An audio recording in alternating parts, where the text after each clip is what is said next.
Hello, slabbers. It's been a while, and there's a reason for that, which I'll share. First of all, it's gonna be a little distracting.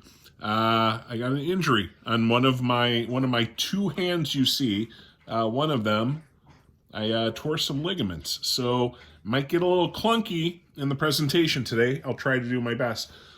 So the title of this is going to be something about my second biggest regrets, or regret generally in collecting, which I'll get to. But we'll start with a quick palate cleanser of my pickups today from the LCS. So, Radio Apocalypse 2.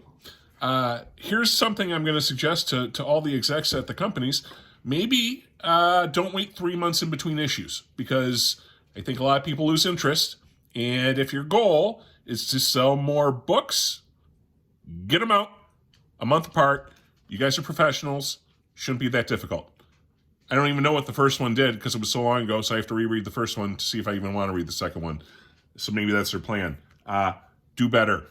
Who is this? What company is this? I don't know. Do better. Radio Apocalypse. And then I got this, which was just a pure cover buy. I think it's called The Killer. And this was the one per store dealie here. I got for a really good price, $6.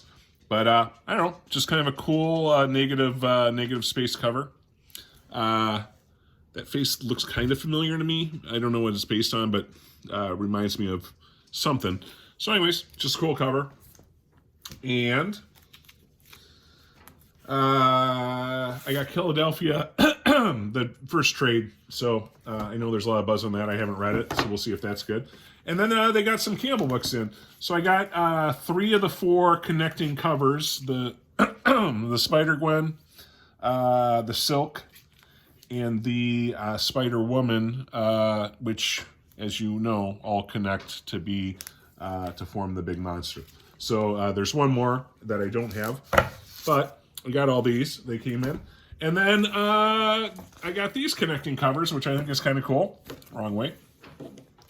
Both signed by Campbell, and both with the COAs. So I don't know, thought that was cool. So anyways, that was my pickups. Now let's talk about my second biggest regret that I've been making collecting lately, and it's called sleeping pills and whatnot. So the problem with whatnot, and I could do a different video, which maybe I will sometimes, about problems with whatnot.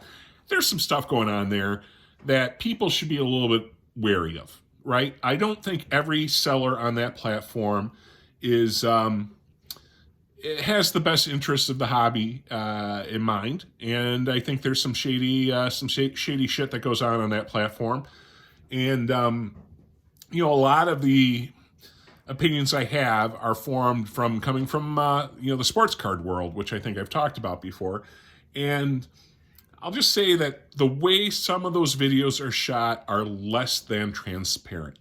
And I don't want to get into, accusations without evidence. But I will say there's things that should be done differently if people were concerned about their audience trusting the results. The problem is, I think in the comic world, a lot of you guys are new to online platforms like this, and as such, you're not looking for some of the warning signs.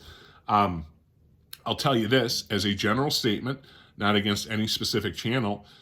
Anytime there's any sort of randomness or mystery element or opening of packages in an auction where you don't know the contents, where you're bidding on a blind, let's say envelope, where there's slabs in those envelopes, and all those envelopes are off screen, there's absolutely opportunity for manipulation of that. Now, is that happening?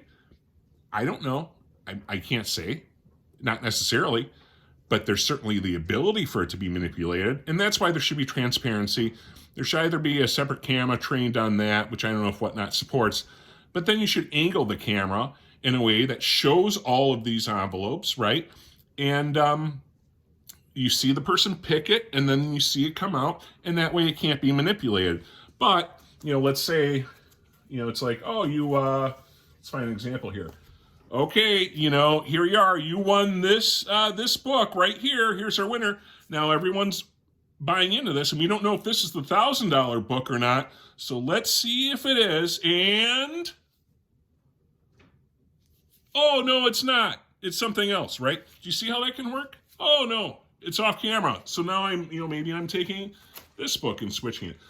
Again, I don't know if that's happening, but why not have the camera on all the time so that your audience can see exactly what's going on? So anyways, that's my quick rant on that. The other thing is, I don't like that Whatnot's not recording, because I can't go back and verify what the person said. Now, I said sleeping pills were a problem because I take sleeping pills and then I get goofy when I'm trying to fall asleep. I get on Whatnot and I make purchases I don't remember. That's on me. I can't blame the platform for that.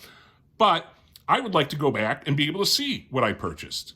And when I purchase something, even if I remember it, I don't want to say like I never remember it, but when I purchase something, a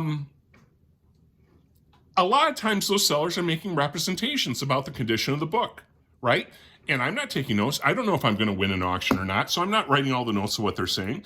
I'm basing my purchase on what they're saying. So I got these 3 books that I won an auction, okay? And they're not great books. I thought they were kind of cool. But I'm looking at these, and this is an old book. I don't know. Maybe it's cool. I think it's kind of cool. I think that's okay. But these other 2 books I got, this one, I don't recall the seller talking about, major problems with the condition, but there's huge spine ticks on this. Several significant ticks. This tick, you're not going to see it. This tick goes this far. It's this big of a bend, I suppose, at that point, right? So, I can't go back and see what the seller was representing for that book. Here's another one. I just thought it was kind of a cool cover. Probably, not how it was represented, because, this camera's probably not going to show it, but there's significant staining. There's significant staining, and like someone maybe spilled some coffee on this thing, right? I don't know what the seller said, but I guarantee you, I would never have put a bid on a book that was being represented as having that kind of significant damage. And what they love saying, they love, and you'll hear this all the time and whatnot. They'll be like, oh, you know what? This could use a press. This could use a press. Every fucking book they put on there could use a press, according to how they talk about it. And I'm sure they could. But, don't sell off everything like, oh, it's a 9.8 contender if it gets a press, because that's kind of how it's presented. They won't say it, right? They don't want to be caught by saying 9.8, but they're always like, oh yeah, press will help this, press will help it. And it gives the illusion, right? Or the suggestion that at the end of the day, just you and your press can make all these books magical. But, and this has color breaking, stuff on it. It has, I think this was the one, let me see. I think there might even be a tear on this at some point. Anyways, the whole point is, without the sales being recorded, without the ability, like on a YouTube sale, as an example, where you could look at the sale, you could go back to where you purchased the thing. You can't verify this. You can't verify what's going on. And I think there's room for manipulation on this. And who can really, and I know there's some people, specifically some people who are going to watch this video, who know a couple of their sellers, right? Or a couple of the sellers on there. And I know a couple by name where I would be like, okay, so-and-so. But a lot of these sellers, I don't know if you remember them. When you go on, you can remember the experiences you had with them, because there's so many of them, right? And maybe that's a bad criticism. Maybe that's more on me. The point still stands. Without them being recorded, you can't go back and verify how these books were being reported, how they're being conditioned, or how their condition was being reported. But I guarantee you, I would never bid on a book in this condition. It's just not worth it to me. I don't know. I mean, I don't even collect this stuff. I just thought it was kind of a cool cover, and it was an old cover. But no way I'd put a bid on a book in this condition. Because why would I want to? I don't know. It just pisses me off. So, for all you whatnot people, there's value in that site, right? And I'm not saying not to support it, but call out, not call out, like get on their chats and be shitty to them. Like, I'm not suggesting that. But don't support sellers that are using those kind of tactics. Lodge your objection by not giving them financial support, and give your financial support to the sellers that are going to be transparent. The ones who are going to say, hey, here's this problem, here's this problem, here's this problem. A lot of them are too fucking lazy, right? A lot of them won't even type in what the items are, and they're just trying to, shill through this stuff and do some quick flipping.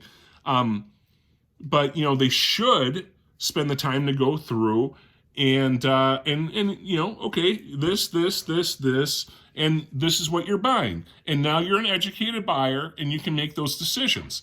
But they're not doing that. A lot of them aren't. I shouldn't say not all of them, because there's some that are good. Bronze H and Nerd, started doing this, and you watch his streams, and I think he's, he talks about those items, and I think it's a transparent action. So I'm not saying all of them, but there are a lot of sellers on there who just aren't being transparent. And I think that's something, this was going to be about my second biggest regret. Now it's just me ranting about whatnot. So now I have to rename the video. Damn it. Broken finger. So anyways, it's been a while because I've been waiting on a pretty significant CGC order. I have I got noticed that I have 29 books, I believe, that have entered the grading process. I'm expecting those back in about 2 weeks. I'm going to do a live unboxing. Well, not live because I can't do live, but I'm going to do a recorded real-time reaction to that unboxing so you guys can all hear me get pissed off when they're all like 7.5s and shit like that. And so maybe that's entertaining. There's one other video I'm going to do, which is going to be about my biggest regret so far in my collecting, the one purchase I wish I'd done differently, and that'll probably be my next video. I'll try to get that out maybe this weekend. We'll see how it goes. But anyways, I've been missing my slabbers. Sorry it's been so long in between videos. A lot of stuff going on. My job's getting crazy right now, which is just that time of the year. But I haven't forgotten about you guys. Hopefully you haven't forgotten about me. And that's it for tonight. So we'll see you slabbers later. Take care.